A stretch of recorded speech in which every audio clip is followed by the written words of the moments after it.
निर्गमन ग्रंथ अध्याय 34। प्रभु ने मूसा से कहा, तुम पहले की पाटियों के समान ही अपने लिए 2 पत्थर की पाटियां बनाओ। मैं उन पाटियों पर वे बातें लिखूंगा जो उन पहली पाटियों पर थीं, जिनके तूने टुकड़े कर डाले थे। कल प्रातःकाल तैयार रहो। कल प्रातःकाल सिनाई पर्वत पर चढ़ो और पहाड़ की चोटी पर मेरे सामने उपस्थित हो जाओ। तुम्हारे साथ और कोई ऊपर नहीं चढ़े। सारे पर्वत पर कोई दिखाई नहीं दे। पर्वत के पास भेड़े या गाय नहीं चरे। मूसा प्रभु की आज्ञा अनुसार पत्थर की वह 2 पाटियां हाथ में लिए हुए बहुत सवेरे सिनाई पर्वत पर चढ़ा। प्रभु बादल के रूप में उतरकर उसके पास आया और अपना प्रभु नाम प्रकट किया। प्रभु ने उसके सामने से निकलकर कहा, प्रभु एक करुणामय तथा कृपालु ईश्वर है।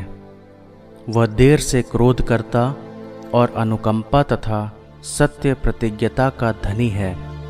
वह 1000 पीढ़ियों तक अपनी कृपा बनाए रखता और बुराई, अपराध और पाप क्षमा करता है। मूसा ने तुरंत दंडवत कर उसकी आराधना की और कहा, प्रभु, यदि मुझ पर तेरी कृपा दृष्टि है तो मेरा प्रभु हमारे साथ चले। ये लोग हठ धर्मी तो हैं, किंतु तू हमारे अपराध तथा पाप क्षमा कर दे और हमें अपनी निजी प्रजा बना ले। प्रभु ने उत्तर दिया, मैं तुम्हारे लिए एक विधान निर्धारित करता हूँ। मैं तुम्हारे सभी लोगों के सामने ऐसे चमत्कार दिखाऊंगा जैसे मैंने अब तक ना कभी सारी पृथ्वी पर और ना कभी किसी राष्ट्र के सामने दिखाए।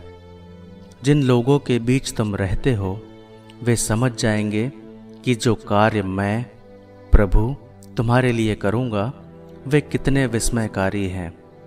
जो आदेश मैं आज दे रहा हूं उनका पालन करो। मैं अमोरियों, कनानियों, हित्तियों, परिज्जियों, हिव्वियों और यबूसियों को तुम्हारे सामने से भगा दूंगा। तुम जिस देश में प्रवेश करने वाले हो उस देश के निवासियों के साथ संधि मत करो। कहीं ऐसा ना हो कि वे तुम्हारे लिए फंदा बन जाए। उनकी वेदियों को तोड़ दो, उनके पवित्र स्मारकों को गिराओ और उनकी पूजा के खूंटों को काट दो। किसी दूसरे देवता की आराधना नहीं करो, क्योंकि प्रभु ये सहन नहीं करता। इस दृष्टि से वो असहिष्णु है। उस देश के निवासियों के साथ जो अपने देवताओं की पूजा करते हैं और उन्हें बलि चढ़ाते हैं संधि मत करो। कहीं ऐसा न हो कि तुमको अपने देवताओं का प्रसाद खाने का निमंत्रण दे। तुम उनकी कन्याओं के साथ अपने पुत्रों का विवाह नहीं करोगे। कहीं ऐसा ना हो कि वे अपने देवताओं की मूर्ति पूजा करें और तुम्हारे पुत्र भी ऐसा करें। तुम अपने लिए कोई देव मूर्ति नहीं बनाओगे। जब तुम आबीब मास के निर्धारित समय पर बेखमीर रोटियों का पर्व मनाओगे तब मेरे आज्ञानुसार 7 दिन तक बेखमीर रोटियां खानी होंगी, क्योंकि आबीब महीने में तुम मिस्र से निकल आए थे।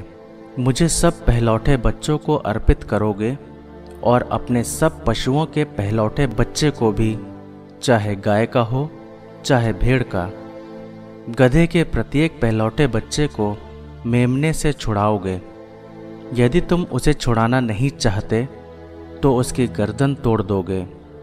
अपने पुत्रों के प्रत्येक पहलौठे पुत्र के बदले कुछ देकर उसे छुड़ा लोगे। कोई भी खाली हाथ मेरे दर्शन को नहीं आएगा।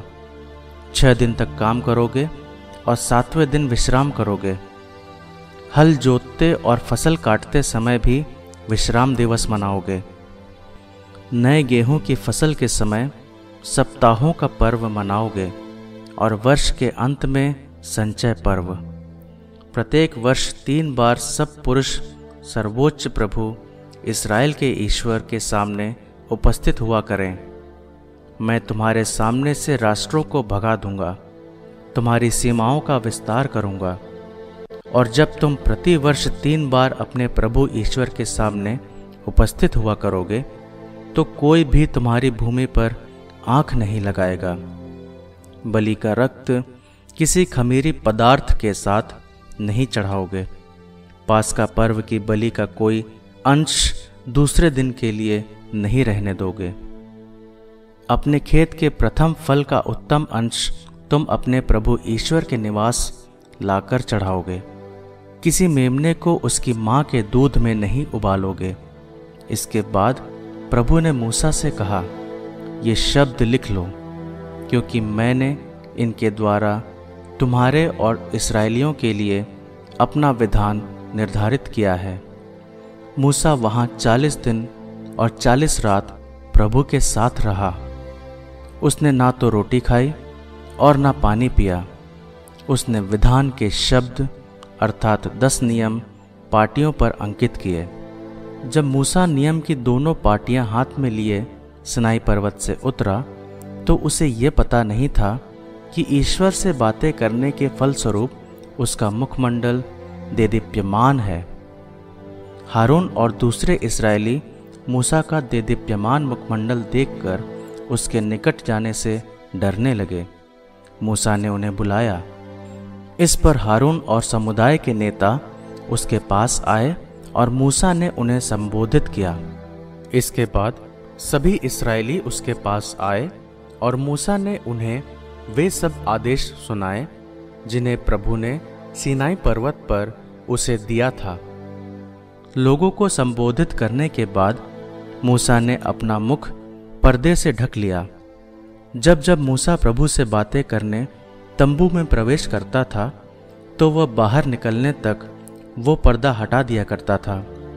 बाहर निकलने के बाद जब वह ईश्वर से मिले आदेश इस्राएलियों को सुनाता था, तो इस्राएली मूसा का देदीप्यमान मुखमंडल देखा करते थे। इसके बाद प्रभु से बातें करने के लिए तंबू में प्रवेश करने के समय तक मूसा फिर अपना मुख पर्दे से ढक लिया करता था।